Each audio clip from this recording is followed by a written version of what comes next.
Je fais l'introduction de Khaled Almezayen, qui est un très très bon copain, qui a une boîte absolument magnifique, Innovaya, et qui a réalisé plusieurs levées de fonds. Je n'en dis pas plus. Khaled, je te laisse. Voilà, il y a petite slide de présentation. À toi, mon ami. Bonjour, bonjour à tous. J'espère que vous m'entendez bien. J'ai mis Super. mes écouteurs. Donc voilà, moi je suis Khaled Almizayen. Merci Johan pour l'introduction. Je fais partie du club APM international à Lyon et effectivement je suis cofondateur et président d'Innovaya. Donc Innovaya, c'est une jeune entreprise innovante et une entreprise solidaire d'utilité sociale qui s'est spécialisée dans le traitement de l'eau. Notre mission, c'est préserver la ressource pour la rendre accessible à tous. Nous développons des technologies de traitement de l'eau autour de la décentralisation. Alors, grosso modo, pour vous schématiser un petit peu ce que l'on fait, on miniaturise les stations de traitement, de potabilisation, de traitement des eaux usées, pour favoriser en fait l'accès à l'eau potable dans les zones où il n'y en a pas, et également pour favoriser la réutilisation des eaux usées dans certaines industries, parce que si on décentralise, on est beaucoup plus précis dans ce que l'on va traiter et ça va simplifier certaines actions, notamment, vous en avez beaucoup entendu parler ces derniers temps, de la réutilisation des eaux usées traitées. Donc, plus on va sur des petits volumes et des pollutions bien spécifiques, plus c'est simple à traiter. Donc, notre savoir-faire, c'est la miniaturisation des stations de traitement. Alors, on va pas jusqu'à l'individuel, mais on va sur du communautaire ou de quelques mètres cubes heure, on va dire jusqu'à une vingtaine de mètres cubes heure. C'est notre gros savoir-faire. Donc, on a autant une activité bureau d'études pour la partie études faisabilité de toute installation, et puis également on a ensuite la partie réalisation. On a trois grosses verticales dans l'industrie, pharma, cosmétique, agroalimentaire et textile. Et puis, on a également l'accès à l'eau potable, situation d'urgence également, avec des unités conteneurisées qu'on a développées. Et voilà, je vous dis à peu près ce que l'on fait. Aujourd'hui, on est 35, on va être une quarantaine à la fin de l'année. Et puis, on va faire un peu plus de 6,5 millions d'euros de chiffre d'affaires cette année. Voilà, je vous fais un petit topo. Tu as monté l'entreprise en quoi, 2018? Ouais, non, donc l'entreprise a été créée, j'ai cofondé la structure en février 2018. Oui. Donc, on fête nos 6 ans et demi. Voilà, on était trois au départ. On va bientôt être plus que deux des cofondateurs, parce qu'il y a un de nos cofondateurs qui s'en va fin octobre. Donc voilà, l'une des périodes pas simples, on va dire, de la vie d'une entreprise. Mais on était trois au départ et aujourd'hui on est un peu plus de 35, on va être une quarantaine à la fin de l'année. Tu as commencé, donc je sais que tu as fait plusieurs levées de fonds. Est-ce que tu veux nous faire un peu en synthétique le déroulé et comment s'est constituée la première? Je crois que quand on a préparé cet échange, tu nous as dit que tu avais fait un gros travail d'acquisition de compétences finalement au fur et à mesure des levées de fonds. Comment s'est Ouais. passée la première? La première levée de fonds que nous avons fait a été faite en 2019. C'était sur la base de ce que nous avions développé. Nous avions gagné un projet européen autour de l'innovation. Et il a fallu financer tout ça. Donc, on a pris on a pris la décision stratégique de lever de l'argent. On savait combien on avait besoin d'argent pour arriver à ce qu'on est aujourd'hui, mais on a décidé de le faire petit pas par petit pas. Pour plusieurs raisons. La première raison, c'est éviter de trop se diluer, parce que on savait qu'on avait besoin d'environ 6 millions d'euros à lever pour arriver à notre objectif d'aujourd'hui. Mais 6 millions d'euros à la valorisation de l'époque où on avait des idées, une petite équipe et un brevet, ça aurait voulu dire qu'on serait complètement dilué et aujourd'hui on serait plus actionnaire d'Innovaya parce qu'on aurait dû tout céder. Donc ça c'est la première étape et donc on s'est dit on a découpé en plusieurs étapes nos différentes nos différents jalons, on va dire. Et on a dit, OK, la première étape, c'est l'industrialisation de notre solution. Mm. Combien il nous faut pour arriver à ce niveau-là?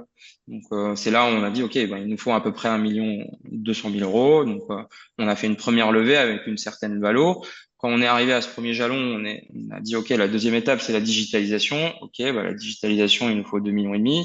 OK, on a mis une deuxième étape à une autre valo, parce qu'on avait déjà atteint un certain un certain niveau de maturité et avec des premiers projets en mode preuve de concept.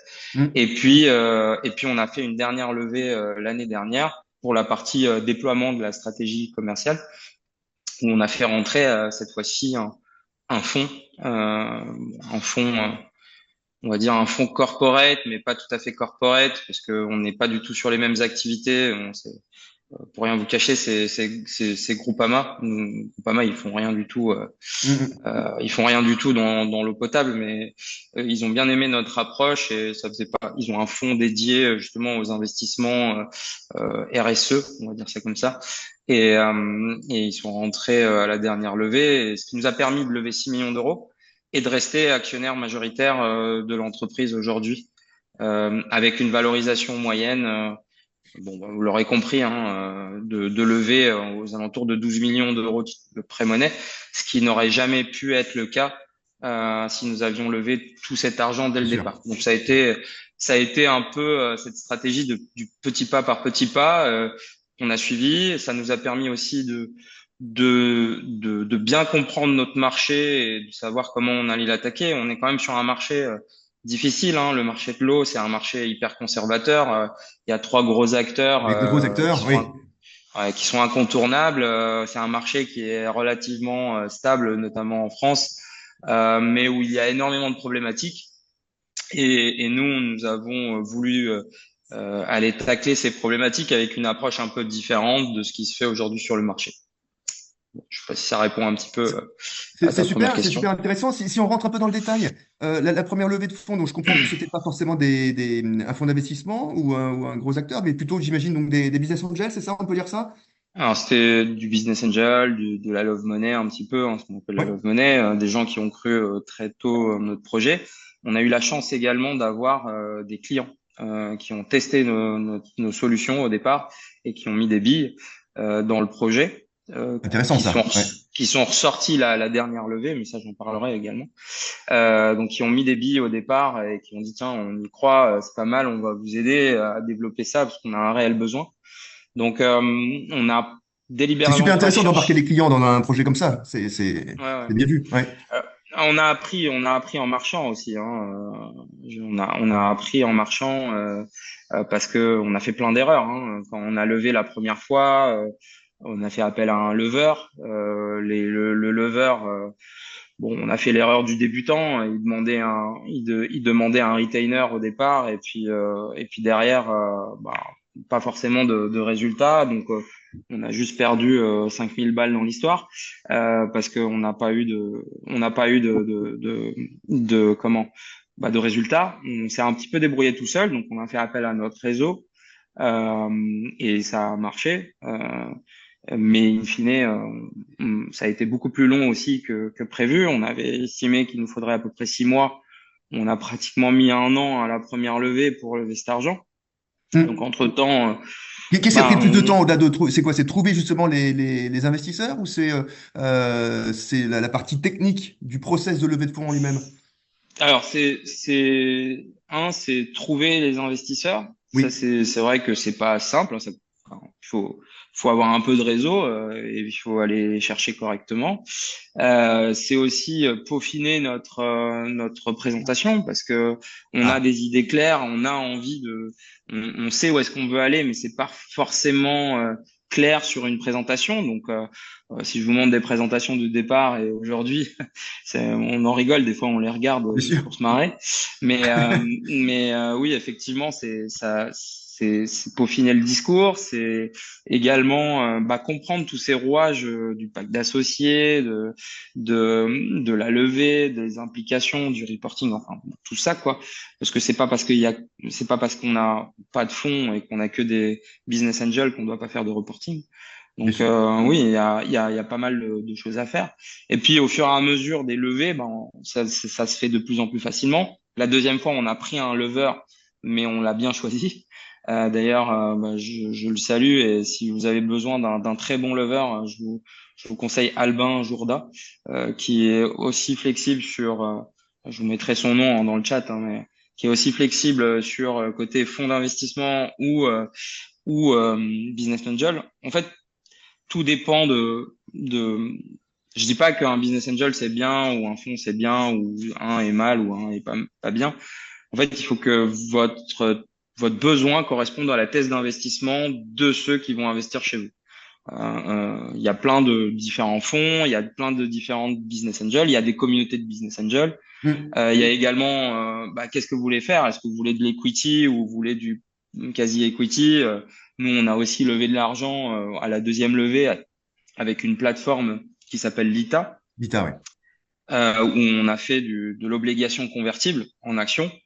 Parce qu'on était sûr que cet argent qu'on allait lever, ben, on allait pouvoir le rembourser parce qu'on voulait pas se diluer. Et c'est ce Mm. qu'on a fait aussi. Donc voilà, il y a plein de possibilités. Il n'y a pas de bonne réponse ou de mauvaise réponse.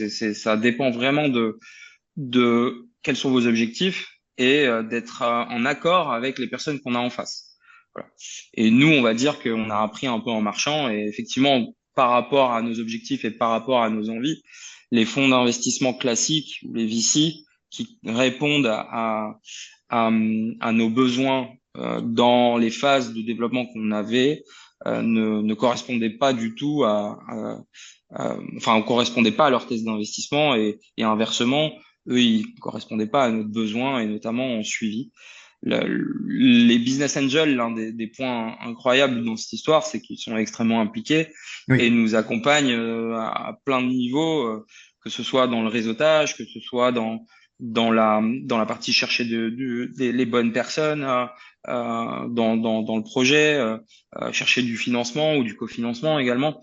Enfin, il y a plein d'avantages d'avoir des business angels. Il y a plein d'inconvénients parce qu'après on a une cap table qui est juste Énorme. complètement énorme. T'as Et combien puis bah d'actionnaires aujourd'hui ou d'investisseurs aujourd'hui dans ta table aujourd'hui de j'en ai capital? 20, T'en as j'en ai 20. 25, j'en ai Ouais. 25. Et la prochaine étape dans le développement d'Innovaya, bah, ça va être le nettoyage de cette de capitalisation bah, dans 2-3 ans, ça va être le scale-up international. Donc bah, forcément, on va relever de l'argent, mais dans d'autres conditions. Et ça, on le prépare.